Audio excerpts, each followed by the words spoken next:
I got a fucking garbage and decided to delete all the footage I had in there. Instead of making a normal video like I'm gonna make a CC tutorial just because I saw a few comments about it. So you know what, if this video does pretty good, I'll make an effect tutorial too.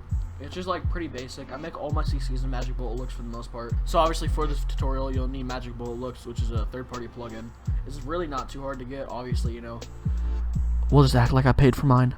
But you can find it anywhere. You can find it on YouTube. You can pay for it if you want to. It's like $500 fucking dollars. But if you want to go that route, go ahead. So anyway, you want to make a new adjustment layer. I just named mine CC so I know what it is. And then you just add on Magic Bullet Looks and edit. And this works in Vegas too, because you can find Magic Bullet Looks in Vegas. You just have to download it for Vegas. It's probably going to crash my computer because I have probably the worst computer on the planet. Maybe not. Okay. So whenever you open it, it'll look something like this. Like I said, if you have Vegas, it'll look a little bit different, I think. Make sure you have your composition in full quality before you open up Magic Bullet Looks, otherwise it'll be really low quality and the CC will look bad. So what I always do first is obviously curves. Oh shit. Alright, so you just want to add curves first. Just make like a small little S. And remember, this goes with the song you have too, so it needs to fit like the style of the music you're editing to. So, you know, if you edit to fucking rock music, you want to have like a darker tone, obviously, or if you edit to shit like Skate, where it's all depressing and 24 FPS and, you know, edgy, you might want like a more colorful type of color correction. So I always start with curves and then pop. It doesn't matter what order you do this in, I don't think. I was doing a different order. I put like 25 pop on, and what pop does is just makes the whites a little bit brighter in the CC. Like if you look at the deagle there, you can see like it just adds more tone to it, you know. And then contrast, and then I usually change this to about like 0.065, 0.7 or 0.07, something like that. You don't want too much; it just like darkens it up a little bit. All contrast really does is just darkens it up a little bit, makes everything look cleaner. And then the one thing that a lot of people don't use that I've noticed, or at least one of the things that I think a lot of people don't use, is color contrast. So what this does is it's kind of similar to Colorista 3-way, as to where it adds like color to it, you know. But it's a lot smoother and a lot cleaner than Colorista 3-way, because Colorista 3-way is like very intense. Like I'll show you. Yeah, let me see.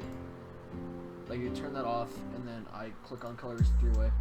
It's a lot more like intense colors, you know, and you don't really want that for a lot of edits.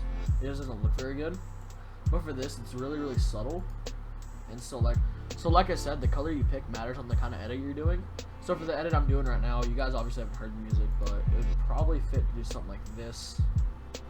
And you can just tone it down a little bit like that. You can see obviously it makes a difference because it adds color to it, but it's not super intense. And then you put on light flex, and you want it to fit the color you added before. So I did like a blue. It's like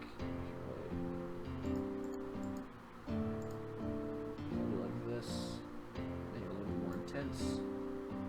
And then so once you do that, you can kind of see like a gray screen over it. So what you want to do is put this to like negative. I put mine to -7, and it just makes it like a lot more subtle on there, but you can still tell if you like turn it off and on. You can obviously still see like the blue on there. And then that's usually all I do for Magic Bullet Looks. Just click finish. And so you can see a difference. And then so you want to add sharpen to it. It will make it look a lot cleaner, have everything stand out a little bit more. You don't really want to go past like 20 is probably the most you want to go to. I usually do like anywhere between 10 or 15, so I'll do like 12 looks good. And then the last thing I usually put is BCC Film Glow. And so you just add this on here. And then color intensity 100, radius 200, and then the threshold you kind of want to play with. 50 is like a good place to start.